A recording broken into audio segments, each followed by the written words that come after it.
Hey guys, welcome to the Reparenting Daily podcast, your daily guide for inner child healing. This podcast helps you establish a consistent reparenting routine, and it's divided into 3 sections. The first is a daily reading, the second is a discussion of that reading, followed by suggested journal prompts, and the last section is a peaceful meditation for closing. Good morning, good afternoon, and good evening from whenever and wherever you're joining us. I'm so glad that you could join us here on this journey of self-expansion and growth. If this is your first time, welcome. Now, before we dive in, I'd like to again remind us of the congratulations of passing the 500 episode marker. And as a celebration of that, I've opened up the Patreon community for free membership so that people can join our Zoom calls for free. There are a lot of people struggling out there. There's a lot going on. So I thought this could be a way to provide some help and, to give some thanks for all the support that I've received so far.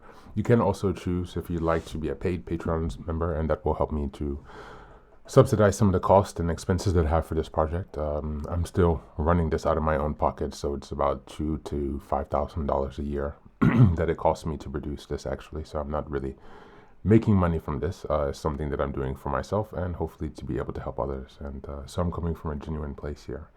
The second thing that I'd like to remind you is that you can also find the Reparenting Daily Journal. You can purchase that on Amazon. It's another way to support the podcast. It's under $20. And it basically allows you to follow along with all of the monthly and weekly themes. It gives you space to keep your notes. And yeah, if you join the team or the Zoom calls, it might be a great way for us to all stay aligned and be working together. The last thing I'd like to give you a head up on is the Fairy Tales for Reparenting Daily series. As I mentioned earlier, I've had some editing issues with that because in the springtime, the end of spring, I did some reworking to structure those into certain themes. So like the beginning, middle, and end of the hero's journey. And in the midst of reorganizing and restructuring the stories and also upgrading the artwork, some of the text is a bit mixed and jumbled all over the place. Sorry about that. When I was in the editing phase for the first time, they did not send the proofread copies to the Netherlands, and so I had to work, around and trying to find a way to get the copy to edit, and it's just been a mess.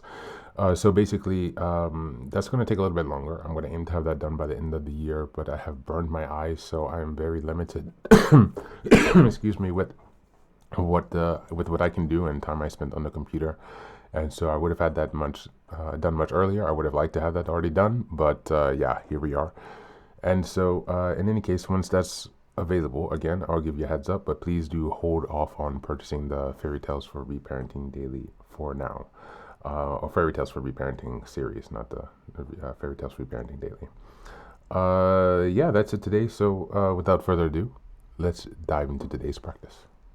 Hey guys, today we're going to be listening to a section of a TED Talk by Dweck. So she's a professor at Stanford, and if you've been listening to the previous 3 days, you will have noticed that she's been referenced quite a bit because she's one of the leading researchers in this area. So again, I'll play a portion of that, and you can find a link in the show notes if you want to listen to the entire TED Talk. Just as a reminder, we're in October still, and the theme is developing resilience and overcoming challenges.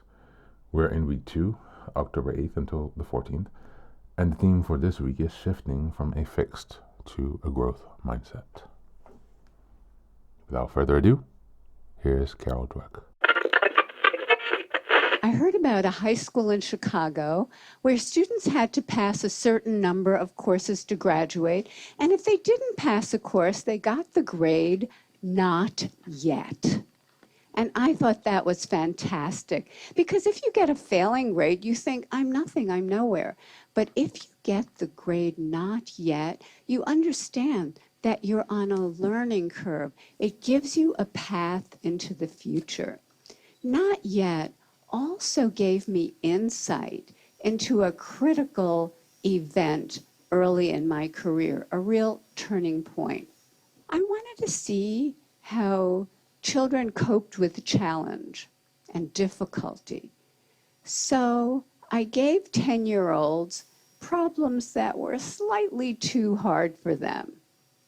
Some of them reacted in a shockingly positive way. They said things like, "I love a challenge," or, "I was hoping this would be informative."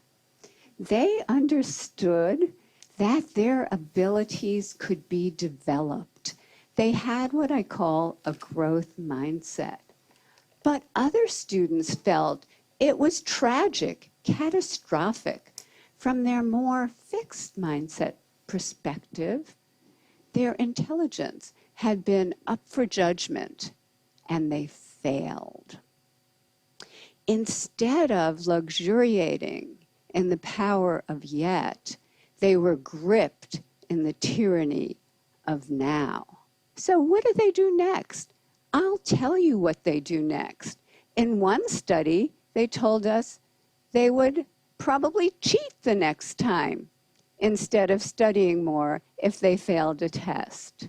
In another study, after a failure, they looked for someone who did worse than they did so they could feel really good about themselves.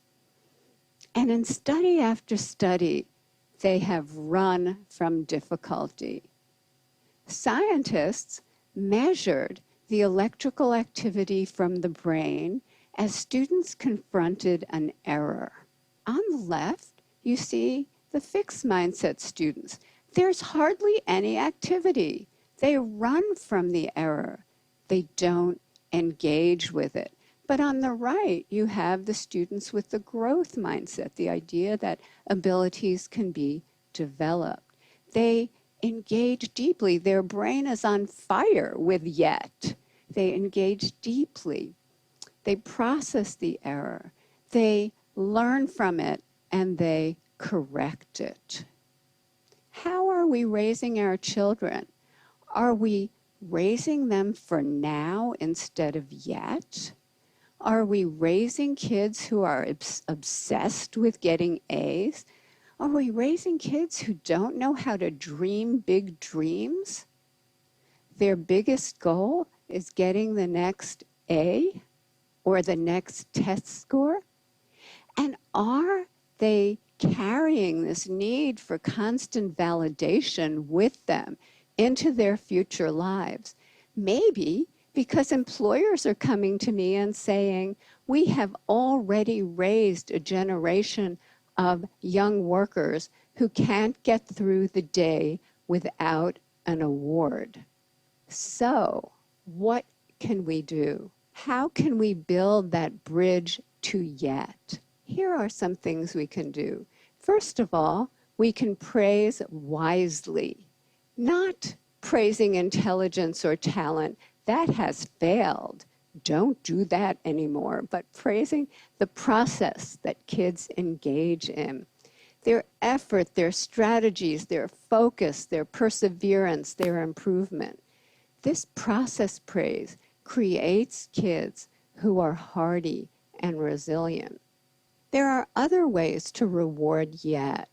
We recently teamed up with game scientists from the University of Washington to create a new online math game that rewarded yet. In this game, students were rewarded for effort, strategy, and progress. The usual math game rewards you for getting answers right now, but this game rewarded process. And we got more effort, more strategies, more engagement over longer periods of time, and more perseverance when they hit really, really hard problems. Just the words yet or not yet, we're finding, give kids greater confidence, give them a path into the future that creates greater persistence. And we can actually change students' mindsets.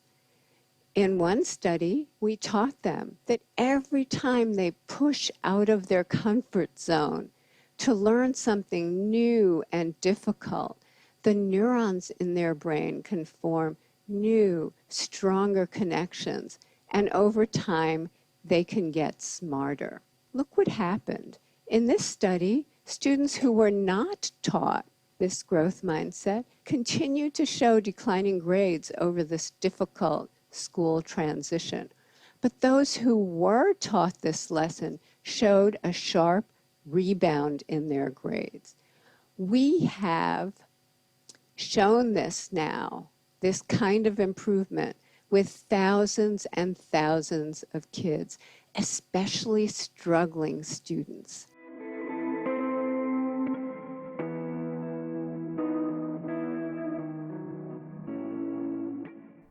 Hey guys, welcome back. So, what did you guys think of the TED Talk by Carol? And the idea that she leaves, or that she shares with us rather, about focusing on yet as opposed to passing or failing, opening ourselves up to the possibility of learning and growth.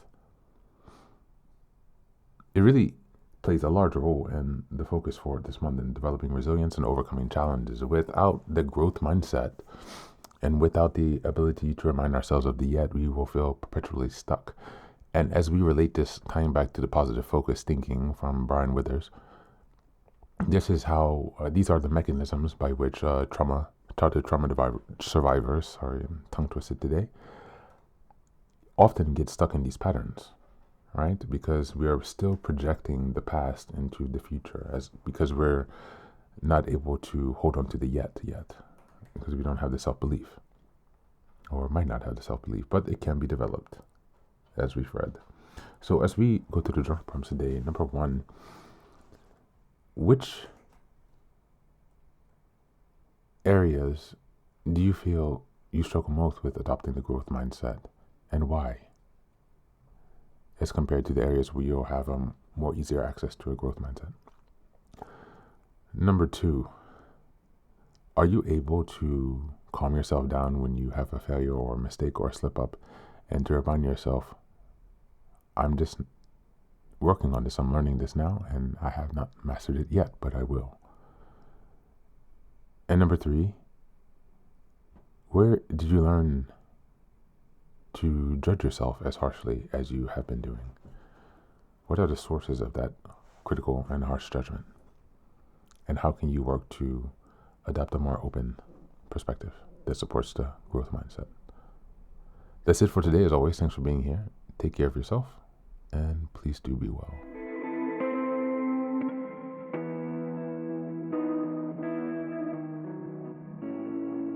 Welcome back. Welcome back. Now, this is the third and final section of the daily podcast.